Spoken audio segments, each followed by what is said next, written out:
வணக்கம் நண்பா.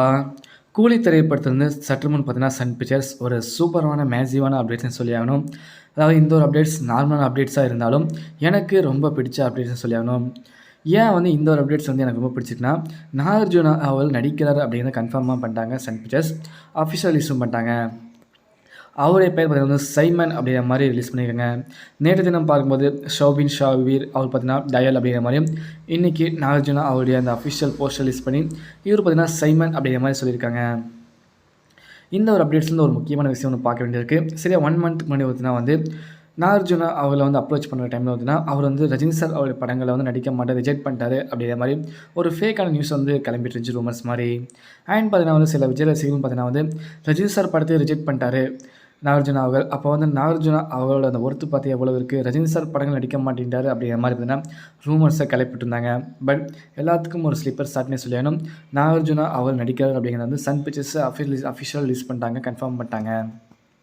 அண்ட் இன்னொரு விஷயம் பார்த்தீங்கன்னா, இந்த போஸ்டரில் நீங்கள் கவனிச்சிங்கன்னா, அந்த நார்மலாக இருக்கிற இந்த கோல்டன் வாட்ச் ஹைலைட் பண்ணி காட்டியிருக்காங்க. நாகார்ஜுனா அவங்க அந்த உட்கார்ந்துக்கூடிய அந்த தோரணை அதெல்லாம் செம்மையாக இருக்குது. அண்ட் பார்த்தீங்கன்னா red colour and golden colour வந்து மெயினாக இவங்க ஹைலைட் பண்ணி காட்டியிருக்காங்க ஒவ்வொரு போஸ்டர்ஸ்லையும். கண்டிப்பாக வந்து படம் வேறு மாதிரி சமூகம் இருக்க போகுது அப்படின்னு மட்டும் தெரிய வருது.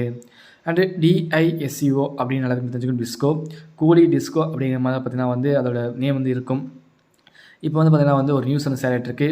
டி ஃபார் டயல் அப்படிங்கிற மாதிரியும், ஐ என்னன்னு தெரில, எஸ் ஃபார் சைமன் அப்படிங்கிற மாதிரி நாகார்ஜுனாவோட ரோல் அப்படிங்கிற மாதிரி மென்ஷன் பண்ணுறாங்க. இப்போது டிஐஎஸ்சிஓ 5 மிகப்பெரிய ஸ்டார்ஸ் பார்த்தீங்கன்னா வந்து 5 இண்டஸ்ட்ரியிலேருந்து வரப்போகிறாங்க அப்படின்னு மட்டும் தெரிய வருது. மீதி இருக்கக்கூடிய 3 இண்டஸ்ட்ரியில் இருக்கக்கூடிய ஸ்டார்ஸ் பார்த்தீங்கன்னா வந்து உள்ளே வரப்போகிறாங்க. அது மட்டும் கன்ஃபார்மாக இருக்க போதுங்க. ஹையில் வந்து ஒருத்தர் அண்டு எஸ் இப்போ சைமன் வந்துட்டாங்களா, அப்போது சி அண்ட் ஓவில் பார்த்தீங்கன்னா ஒருத்தர் வரப்போகிறாரு. கண்டிப்பாக வேறு மாதிரி இருக்க போது கூலி திரைப்படத்தோட கேஸ்ட் அனௌன்ஸ்மெண்ட் ரிவியூல். அப்போது ஃபைனலாக சூப்பர் ஸ்டார் ரஜினிகாந்த் அவருடைய பேர் என்னவாக இருக்கும் அப்படிங்கிறதுக்கு எக்ஸைட்மெண்ட்டாக இருக்குங்க. ஓகே என்பா, இந்த ஒரு அப்டேட்ஸ் கொடுத்து உங்களுக்கு கருத்தில் பண்ணுங்க. சில விஜய் ரசிகர்கள் கண்டிப்பாக வந்து வருத்தப்பட்டிருப்பாங்க. ஏன்னு கேட்டிங்கன்னா வந்து நாகார்ஜுனா அவர் ரிஜெக்ட் பண்ணிட்டாரு நினச்சிட்டு இருப்பாங்க. பட் உண்மையிலே நாகார்ஜுனா அவர் நடிக்கிறாரு. நன்றி, வணக்கம்.